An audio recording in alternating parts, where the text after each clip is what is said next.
Butsi, bonjour. Bonjour. Je suis super content qu'on soit ensemble aujourd'hui à Paris, dans le show Paris. Il fait super chaud, on est en été. On s'est déjà rencontrés, tu es conférencier, magicien. Je ne sais pas qu'est-ce que ça veut dire déjà, conférencier, magicien. C'est quoi ton histoire? Comment tu en es arrivé là? Qui es-tu? Alors, mon histoire, alors qui je suis, ça c'est une autre question, je me demande encore.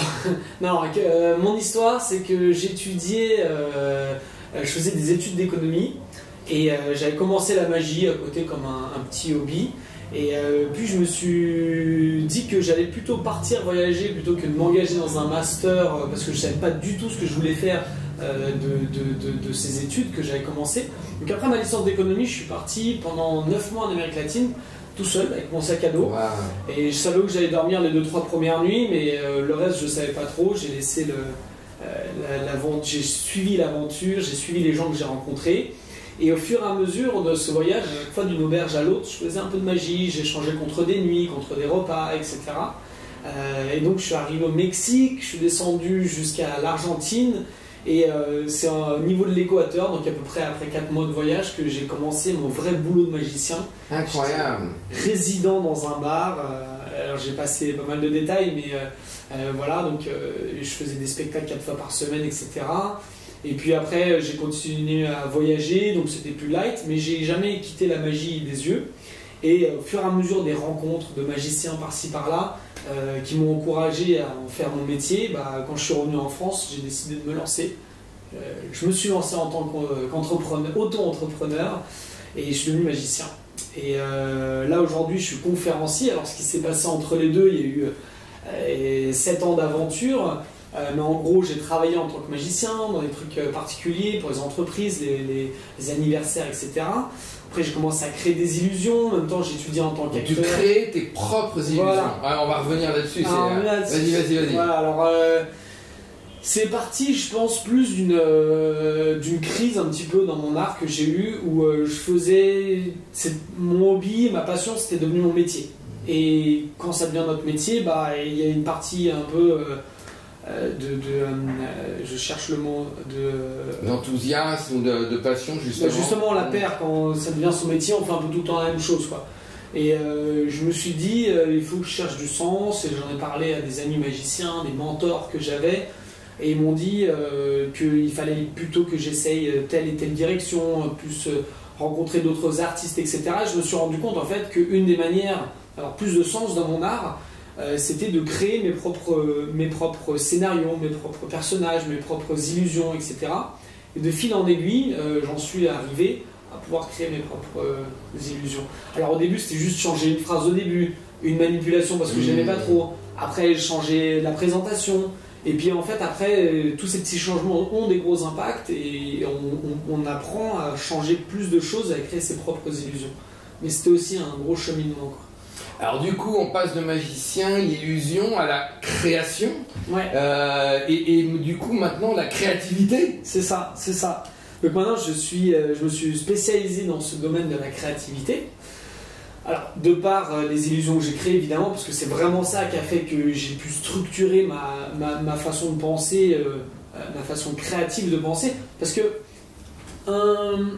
un peintre, ok, il est créatif, mais il a une certaine créativité relativement libre en général. Il peint plus ou moins ce qu'il veut dans son style, avec le message qu'il veut faire passer. Mais s'il a envie de jeter de la peinture sur sa toile, si ça a du sens pour lui, tant mieux. Un magicien, il est à moitié entre un peintre et un entrepreneur. C'est-à-dire il faut qu'il crée quelque chose, il peut se faire plaisir, il a le libre choix, mais derrière, il faut que ça marche. Il faut que ça impressionne les gens, il faut tromper un public d'adultes qui ont des sens aiguisés, un esprit vif. Et ça, pour faire ça, il faut être créatif, il faut pouvoir trouver des méthodes décalées, des illusions, les influencer, des manipulations invisibles, etc. Donc c'est vraiment ça qui a structuré ma façon de penser créativement et mes études en tant qu'acteur. Parce que être acteur, c'est aussi être créatif dans un contexte, dans un cadre. On a un texte, mais on doit le sortir avec le corps, avec l'intonation, etc. Et donc, ouais, à partir de toute cette phase-là, j'ai décidé de rendre ces outils que les magiciens utilisent accessibles au plus grand nombre. Alors pour toi, justement, c'est quoi ces principaux outils si tu peux en partager 2 ou 3 qui viennent de la magie, de l'illusion que le commun des mortels peut utiliser pour être plus créatif?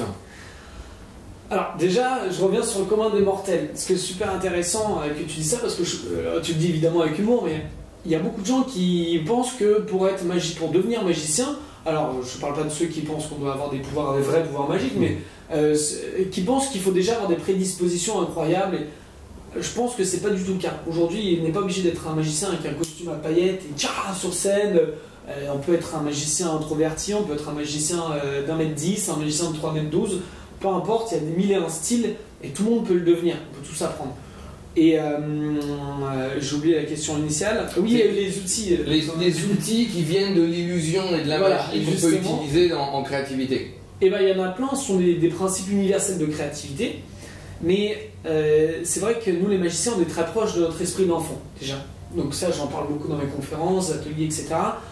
Ça commence par là. C'est, je pense, l'attitude générale à avoir, et la première chose à faire, c'est de reconnecter avec son enfant intérieur. Parce qu'on rêve, et si je lisais dans ses pensées, et si... Donc on va se poser la question « et si ?» Et c'est le premier volet de ce que j'appelle la creativity. C'est un peu le concept que tu connais maintenant, que j'ai mis en place. Donc ça vient de Crazy Fool, Creativity. Et on va d'abord rêver, imaginer des choses un peu grandioses. Mais ça suffit pas. Donc c'est bien d'avoir cette attitude d'enfant. Donc première chose, une attitude d'enfant, et se poser la question « et si ?» Et on va reconnecter avec plein de qualités extraordinaires. Un ego très faible, donc on peut proposer plein de choses. On a une capacité de rêver, on a beaucoup d'imagination, etc. Et si, et si, et si. Et une fois qu'on se donne l'autorisation, c'est déjà une grosse étape d'arriver là, on va se dire « ok, maintenant, il y a des problèmes, il y a des obstacles. » parce que c'est dit impossible, c'est le but de créer l'illusion de l'impossible. Donc parce que c'est impossible, est-ce qu'on va le faire ou pas? Alors nous les magiciens, on se pose jamais cette question, est-ce qu'on va le faire ou pas? C'est évident qu'on est déjà en train de chercher une solution. Donc quand quelqu'un va nous dire c'est impossible, on va se dire ok d'accord, c'est impossible, sauf si, et on continue à explorer, à proposer des choses bêtes, absurdes, bonnes, diversifiées, et on sait que toutes ces idées-là, elles vont nous guider vers des pistes de réflexion intéressantes. Et en fait, on reconnecte avec une phase d'exploration qui est aujourd'hui sous-estimée. On cherche beaucoup la bonne idée, l'idée de rupture, ce qui va révolutionner le marché. Avec nous, les magiciens, on ne cherche pas ça. On cherche à ouvrir des portes. On cherche à ouvrir des pistes de réflexion. Et ensuite, on sait qu'on va y arriver. Parce qu'avec l'attitude d'enfant et ce qu'on est aujourd'hui, savoir, compétence, expérience, c'est là qu'on va mixer ces deux choses-là, qu'on va créer un cocktail explosif, on va être dans la zone magique qui permet d'être créatif. Donc la creativity, si on peut résumer en deux choses simples, c'est de se dire et si je peux faire ci, si je peux faire ça, c'est impossible, sauf si. Et on continue, on insiste. C'est plus une vision que des outils, mais après les outils découlent. Les outils sont déjà tous là. Alors, est-ce que tu as un exemple de choses que tu aurais réalisées ou de gens que tu aurais accompagnés et qui ne soient pas secrets, qui ont créé quelque chose ou une réflexion où tu as appliqué ce et si et sauf si, c'est impossible sauf si? Déjà un exemple que je donne dans mes conférences, mais pas que j'ai créé, parce que j'ai créé souvent surtout des illusions pour le spectacle de close-up. Donc c'est un peu particulier, c'est des trucs un peu décalés. Alors, le close-up, pour ceux qui ne connaissent pas, c'est quand tu fais très près de ton spectateur, quoi. Exactement, c'est à sa table. On est là, jusqu'à... T'es pas sur scène. Alors la scène, ça va jusqu'à 40 personnes si on est vraiment serré, quoi. Mais voilà, je vais donner un exemple avec ces illusions. On va commencer par là, après je te donne un autre exemple. Par exemple, il y avait une illusion que j'avais apprise de quelqu'un d'autre, je copiais. Donc au début on copie, c'est normal. On copie, on achète des tours, on achète des livres, on apprend des tours. Et il y avait une illusion où il y avait une carte signée, il se passait toutes sortes de choses. À la fin, elle apparaissait dans une télécommande. Et moi, je trouvais ça super sympa, j'adorais la personne qui avait créé ça. Et au bout d'un moment, je me suis dit, bon... Une télécommande pour la télé.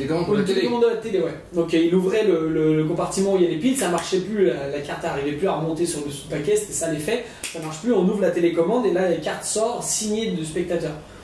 Et je me suis dit, bon, c'est cool, mais c'est pas de moi. Et ça rentre aussi un peu dans la quête de sens dont on parlait tout à l'heure. C'est-à-dire que copier les autres, au bout d'un moment, on se dit, bon, j'ai envie de moi mettre quelque chose, de m'exprimer dans mon art. C'est là où ça devient un art plutôt le craft comme ils disent les Américains. Et du coup, tout simplement, je me suis dit, je vais juste changer la fin. Au lieu que ça soit dans une télécommande, je vais le faire apparaître dans une petite peluche. Et si je pouvais faire apparaître dans cette petite peluche? Mais c'est impossible parce que c'est pas la même technique. Ah, donc c'est impossible. Sauf si je faisais cette technique-là. Ah oui, mais là ça marche pas parce que si tu fais cette technique-là, je te passe les détails techniques. Ah, donc c'est impossible. Sauf si, et à force d'insister, on multiplie les pistes et on trouve quelque chose parce qu'on se pose des questions différentes et on se pose plus de questions. Donc ça, c'est un outil, si les gens veulent le retenir, qui est très simple. Et on n'a pas, c'est Einstein qui dit quelque chose dans ce genre-là, je vais sûrement le paraphraser, mais si on fait toujours ce qu'on fait, on se pose toujours les mêmes questions, on aura toujours les mêmes résultats. En se posant des questions différentes, on a des résultats différents. Et le volume aussi compte beaucoup, plus de questions. Donc en se disant, et si je pouvais faire apparaître dans cette peluche, déjà je m'autorise à rêver, je m'autorise à partir dans une direction, et ensuite j'insiste en disant sauf si, sauf si. Et ce qui est marrant, c'est que ce petit changement, il a un gros impact. Donc ça aussi, c'est un outil dont je parle dans mes conférences. C'est-à-dire que on peut très bien commencer par des petites choses. On n'est pas obligé d'avoir l'idée du siècle, d'inventer le dernier iPhone ou de lancer une voiture dans l'espace. On peut décorer son bureau d'une façon différente, utiliser son logiciel d'une manière différente, et ça peut avoir un gros impact. Par exemple, là j'ai changé juste la fin, ça fait que j'ai dû changer la manipulation, puis ça n'avait pas de sens de faire ce que je faisais avec les cartes avant, donc j'ai dû changer en fait les autres manipulations. Puis comme il y avait la peluche, je devais changer la présentation, je devais changer le contexte, je vais montrer pourquoi j'avais une peluche, et j'en ai fait toute une histoire rigolote. J'ai changé la causalité de la magie, ça venait plus de la télécommande qui faisait remonter la carte, ça venait de la peluche qui était mon assistante secrète, donc ça on est en second degré, etc. Donc voilà, ça sont des petits... Génial. Et du coup c'est devenu ton tour, c'est devenu un tour unique. Le premier tour que j'ai créé, c'est ça qui a ouvert la porte de la créativité, qui m'a donné confiance en ma capacité créative. Alors, il y a une question qui me vient à l'esprit qui n'a rien à voir, c'est mon côté futuriste. On parle beaucoup dans le monde aujourd'hui des conspiracy theories, des fake news. Comment voit ce monde-là un magicien, un spécialiste de l'illusion? Qu'est-ce que ça t'inspire, si ça t'inspire quelque chose, de voir le côté manipulation mais utilisé à d'autres fins que l'amusement? Est-ce que tu retrouves des trucs que tu utilises en tant que magicien? Est-ce que tu retrouves ça chez les politiciens par exemple? Bien sûr, ah oui, évidemment. Plein de trucs, pour nous ça paraît être des grosses ficelles parce que... Quand on est un magicien, on a... Attends, tu peux pas nous donner les trucs de magicien, mais tu peux peut-être nous donner le truc des politiciens alors. Je peux. Comme ça, je les reconnaître. Alors, ça dépend de quand on parle et tout, mais déjà, quand on est magicien, on arrive sur scène, les gens déjà ils sont suspicieux. C'est-à-dire qu'ils regardent les mains, toi tu leur parles et déjà ils regardent les mains bouger comme les chats, et ils se disent non mais attends, t'as fait un truc avec ta poche. Alors que d'autres personnes qui utilisent des manipulations, on part souvent à tort, ça dépend des personnes, du principe qu'ils ont des bonnes intentions. Et ce qui est d'ailleurs un paradoxe, c'est que souvent ceux qui utilisent la manipulation ont des mauvaises intentions, on a l'impression qu'il va y avoir des bonnes. Alors qu'un magicien vient avec des bonnes intentions et on pense qu'il va en avoir des mauvaises. Mais tout ça pour dire qu'on est moins sur nos gardes, donc on fait moins attention, je pense, à ces techniques de manipulation. Et en tant que magicien, oui, on voit qu'il y a des techniques qui sont grossières, en utilisation de certains vocabulaires, des façons de parler, etc. Et... Attends, mais dis-moi en plus, si tu peux en dire plus, qu'est-ce que tu entends par utiliser certains vocabulaires? Je vais donner un exemple avec la magie. Alors après, je ne saurais pas comment le reconnecter spécialement à la politique ou à quoi. Nous, les magiciens, on fait un truc de rouble. Alors, la créativité du magicien, c'est la roublardise. C'est ça. Il faut l'imaginer comme ça. C'est-à-dire que au moment où il a éternué, il a déjà fait un truc. Et au moment où il a dit « Bon, on va commencer », c'est déjà fini. C'est-à-dire qu'il avait déjà préparé le truc. Et là, je ne l'ai pas fait aujourd'hui pendant qu'on a pris notre délicieux matcha. Mais il y a des magiciens qui sont assez tordus pour quand ils disent je vais aux toilettes, ils préparent des trucs derrière les tableaux, ils mettent une carte, machin, au cas où tu dirais tiens, montre-nous un petit tour. Donc je te préviens, je ne l'ai pas fait, tu trouveras rien derrière le tableau. Mais bon, c'est de la roublardise, et il y a un truc qu'on fait qui est très utilisé dans le mentalisme, je vais parler du mentalisme. Ah oui, je ne sais pas ce que c'est. Alors, on va lui dire après, vas-y, rapide. Non, mais c'est intéressant. Le mentalisme, c'est tout ce qui a à voir avec le pouvoir de l'esprit. Non, moi, j'y crois pas du tout qu'on a un pouvoir de l'esprit qui est tel qu'on le montre. Mais on a un autre pouvoir de l'esprit qui est incroyable, de tout ce dont tu parles, ce dont je parle, la créativité, la confiance, etc. Bref.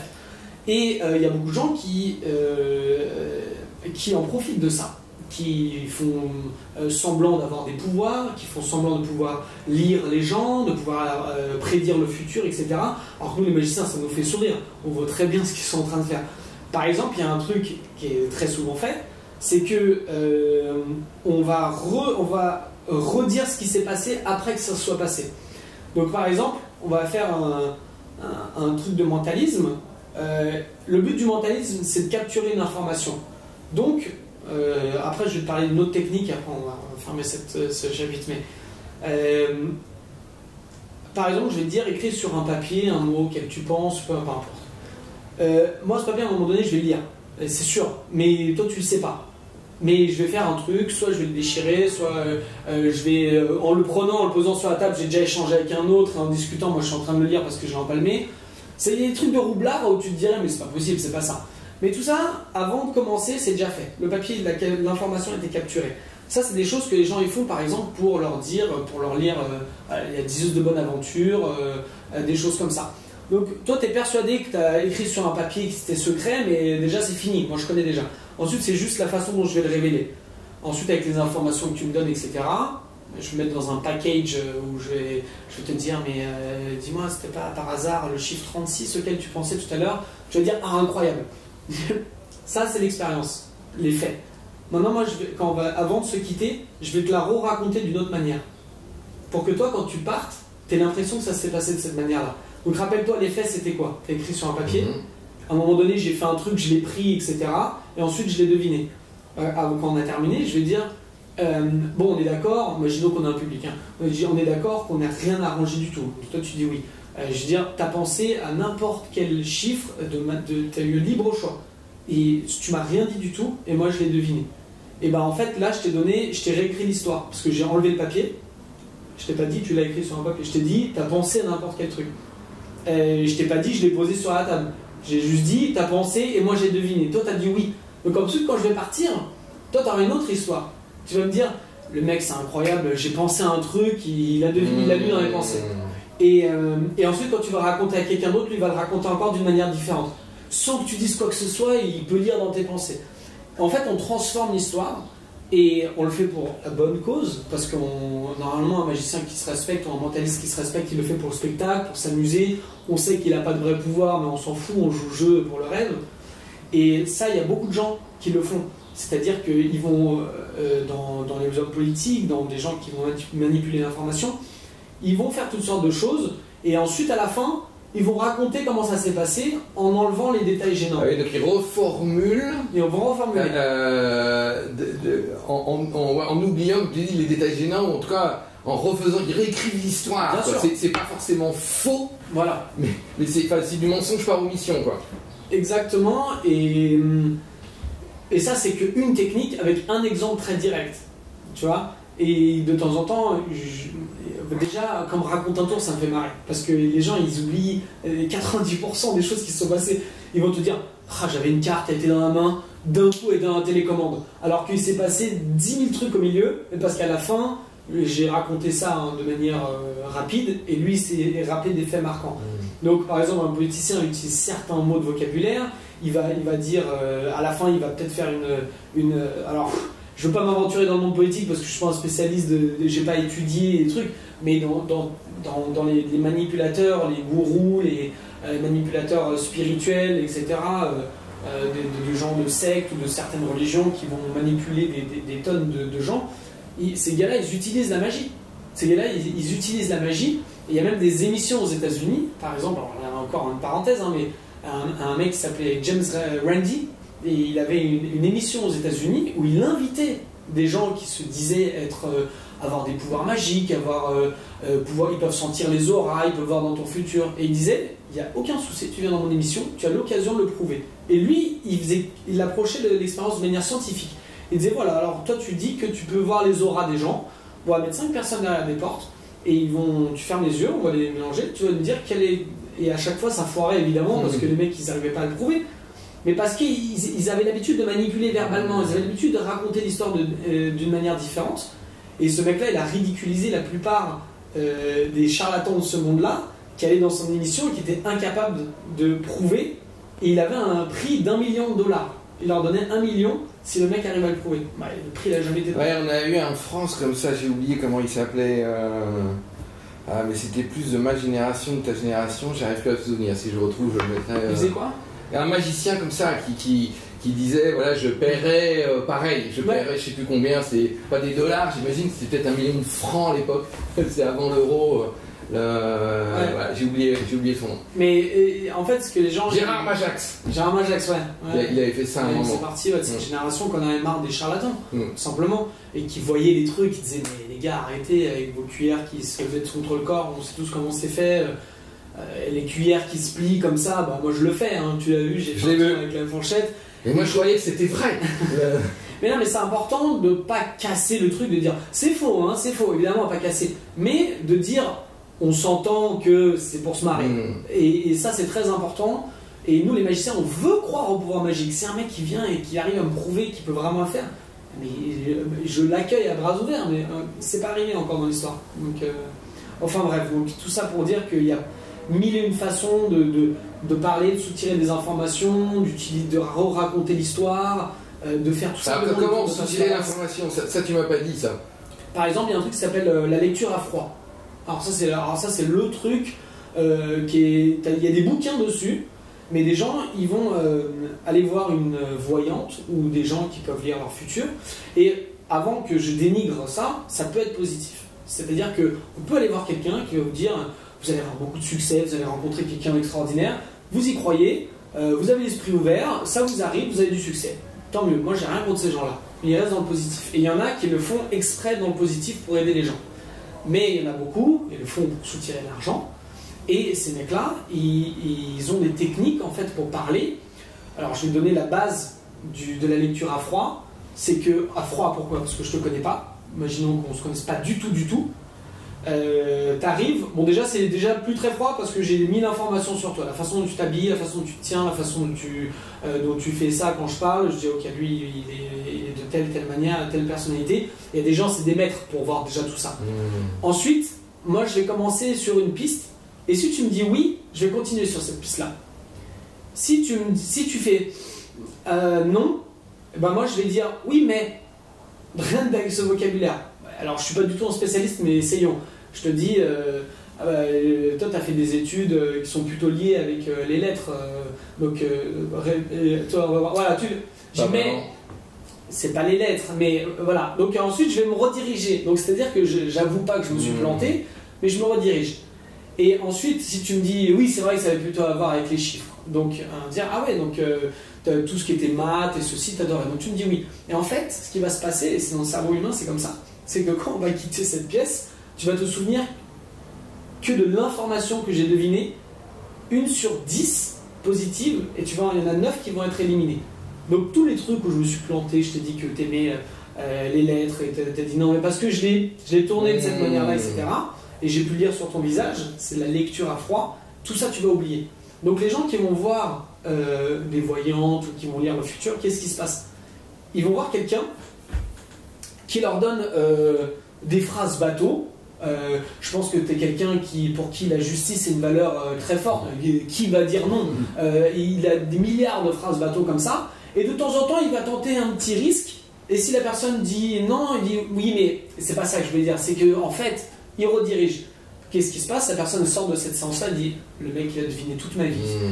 Il savait que je faisais des études comme ça. Il savait que ma sœur était malade. Il savait que... Pourquoi? Parce qu'il a réussi avec des phrases qui contiennent toutes sortes de pièges et de choses banales à diriger la personne, à la lire. Et c'est un art. Et des gens des charlatans, qui sont... et d'autres qui ne sont pas charlatans d'ailleurs, qui sont maîtres dans cet art-là. Mais vite fait, quand on se rend compte qu'on a ce talent de pouvoir lire les gens à froid, plus en plus récupérer aujourd'hui, récupérer des informations sur internet, les réseaux sociaux et tout, on peut faire comme ça, récupérer, donc la personne arrive, déjà c'est de la lecture à chaud, on peut manipuler les gens, on peut leur faire croire qu'on a des super pouvoirs, on peut leur faire croire qu'on sait ce que la personne traverse et comment ensuite lui proposer des solutions qui vont être adaptées à elle. Donc c'est pour ça que nous les magiciens, on entend ces phrasés, on entend les personnes qui vont réutiliser les mots que tu m'as donnés, qui vont réutiliser tout ça, Et ça nous fait rigoler en fait. Et après, quand on entend ah ouais, mais toi c'est bien ce que tu fais, mais moi je connais un mec, et ma tante elle a été le voir et elle lui a dit machin. J'ai dit arrête, je te dis tout de suite, avant que tu commences ton histoire, t'as pas bon public quoi. Donc, ouais, voilà. Et alors, est-ce que toi, dans tes interactions, dans le monde privé, dans le monde d'entreprise, tu vois des gens qui consciemment ou inconsciemment utilisent ces techniques de manipulation? Et là tu dis oula, lui ou elle, faut que je me méfie. Oui, bien sûr, bien sûr. Après. Alors c'est quoi tes déclencheurs d'alerte? Alors c'est très vague. Là, est-ce que j'ai un exemple? Pas un truc qui te soit arrivé il y a un mois ou hier, ou il y a une semaine. Et déjà le truc c'est que moi comme je suis magicien, les gens ils savent qu'ils vont pas me la faire à l'envers. C'est-à-dire tu vas pas arnaquer un arnaqueur. Mais déjà souvent il y a des gens, je leur dis ça. Je sens que ça se voit dans mes yeux, je dis arrête, c'est bon. Et bon, ça arrive pas avec des clients parce que j'ai des relations en général très directes, très saines, etc. Mais je vois comment les gens ils interagissent. Mais quand j'y pense, ça m'arrive pas tellement parce que je suis magicien, ils savent que je suis un roublard, déjà qu'on va pas me la faire. Et même si c'est pas ce que je fais au quotidien. Parce que mon but et mon métier d'ailleurs c'est pas forcément de manipuler les gens, etc. J'ai pas trop d'expérience comme ça, mais j'ai souvent des histoires qu'on me raconte de ah mais un tel souvent en plus c'est jamais la personne directement, c'est sa sœur qui a vu un mec qui est comme par hasard est pas officiel mais il a guéri en faisant comme ça. Bon je dis d'accord, mais comme par hasard moi j'ai jamais vu ces mecs là, donc il y a un truc intéressant, et là je voudrais peut-être rebondir dessus parce que je vois que ce monde-là, ça t'intéresse. C'est de plus en plus, et ça a été, il y a des milliers d'études dessus qui le diront beaucoup mieux que moi, de plus en plus je reconnais le pouvoir extraordinaire de l'effet placebo. Et avec l'effet placebo, tu peux manipuler positivement des gens. Comme tu le sais, on donne des médicaments où il n'y a rien dedans et la personne est miraculeusement guérie. Donc ça c'est pour les études scientifiques, d'accord, c'est ce que faisait, c'était la méthode Coué quoi, à la base, hein, et ils donnaient des pilules de sucre et les gens étaient guéris. Pourquoi? Parce qu'ils arrivaient à se convaincre eux-mêmes. Mais aujourd'hui il y a toutes sortes de guérisseurs magiques qui arrivent en regardant une photo à arrêter le cancer des autres, ou je sais pas quoi. Et comment ils font ces gens-là? Bon alors si vous croyez au pouvoir magique vous allez être déçus, hein, si je suis pas le bon public, mais ces gens-là ils jouent sur l'effet placebo de manière positive. Donc, et c'est très bien. Moi, je dis jamais, te rends compte de faire ça, c'est scandaleux. Bon, je trouve ça scandaleux de se dire qu'on peut faire des choses telles comme ça. Mais si ça marche pour les gens, c'est que l'effet placebo est tellement fort qu'ils arrivent à se convaincre de choses et que le pouvoir de l'esprit peut guérir des maladies. Et ça, dans l'histoire de la magie, les premiers magiciens, c'était des chamans.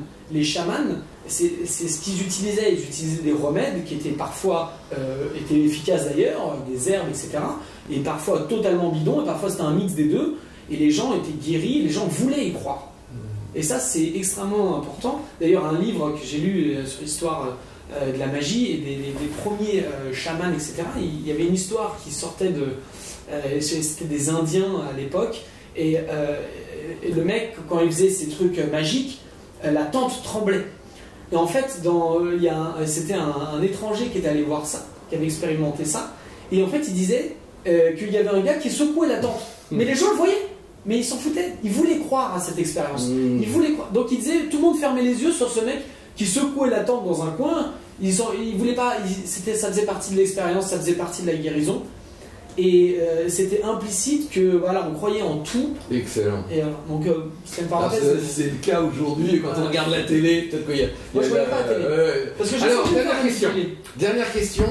C'est ma question classique. C'est en tant que magicien, en tant qu'expert de la créativité, en tant que Butsy du manière générale, c'est quoi tes 3 conseils pour être prêt pour le futur? T'as beaucoup voyagé, t'es un spécialiste de l'illusion et de la créativité. Enfin, si t'en trouves pas 3, c'est pas grave, mais vous avez 3 conseils pour être prêt pour le monde qui est en train d'advenir. Premièrement, je m'intéresse de plus en plus à ces problématiques de futur, surtout par rapport au changement. En fait, on m'a déjà demandé d'intervenir sur des dynamiques de changement et des trucs sur le changement. Au début, je me disais, bon, bah, je vais voir comment je peux lier ça à la créativité. Et en fait, ça a fait clic direct parce que pour moi, j'ai l'impression que il y a un truc dont on a tous peur, ou plus ou moins, à des degrés différents, c'est la peur de l'inconnu. Ce qui d'ailleurs veut rien dire. Il y a quelqu'un qui m'a dit ça, c'est peut-être toi d'ailleurs, mais je suis pas sûr, qui m'a dit déjà ça veut rien dire d'avoir peur de l'inconnu parce qu'on peut pas avoir peur de ce qu'on connaît pas. Déjà, j'ai un peu bugué, je me dis c'est vrai ça. Mais on a peur de ce qui pourra arriver, des risques, des ceci, cela. Et je trouve qu'avec la créativité, justement, peu importe ce qui arrive, du moment qu'on sait qu'on va toujours avoir une solution. Donc moi c'est un peu mon approche quand je travaille sur le futur, sur le changement, etc., sur des transformations, c'est de me dire, c'est pas de dire tout va bien se passer ou faites ci et vous allez construire tel futur, c'est de dire à tout moment ça peut mal se passer, ça peut changer comme ça, mais si vous avez les outils de vous dire et si, et ok là ça a tout changé donc c'est impossible, sauf si et qu'on peut toujours s'adapter, en fait c'est vraiment dans une dynamique d'agilité, d'adaptation, on pourra toujours trouver une solution. Donc pour moi c'est d'abord ça, c'est de se dire c'est pas de se dire n'ayez pas peur de l'inconnu, ça va bien se passer, c'est de se dire si vous avez peur, c'est pas grave, tout le monde a peur, on a tous peur, mais maintenant vous avez des outils. Donc, et si, voilà, voilà déjà ça. Après, pour le futur, par rapport à la créativité, ouais, c'est vrai que ça tourne autour beaucoup de ça, et je crois beaucoup aussi à la vision qui vient plus des États-Unis, alors mais qui nous a été importé, on va dire, par la vague de développement personnel qui déferle progressivement sur la France, qui vient des anglo-saxons, qui est de choisir son lifestyle. Et on peut créer son lifestyle. Et de plus en plus aussi, j'en parle, qu'on a une certaine fatalité en France. Ah, c'est comme ça, hein, c'est compliqué, et on n'a pas le choix. Et il y a cette vague aux États-Unis, alors évidemment, il y a des avantages et des inconvénients, mais de pouvoir créer son lifestyle. Qu'est-ce que je veux et si je pouvais faire ça? Comment créer ma vie, voilà, créer sa vie et designer ma vie. Et il va y avoir des problèmes, il va y avoir des impossibilités, mais toujours il y a des solutions à créer. Donc c'est créer des nouvelles idées, créer des solutions aux problèmes. Voilà, je pense que ça résume bien. Génial. Merci beaucoup. Merci je n'ai pas demandé de tour. Je ne sais pas si je vais trouver des cartes partout derrière les tableaux. Des peluches. Des peluches derrière mes tableaux. C'était super. Merci beaucoup et à bientôt. Merci à toi.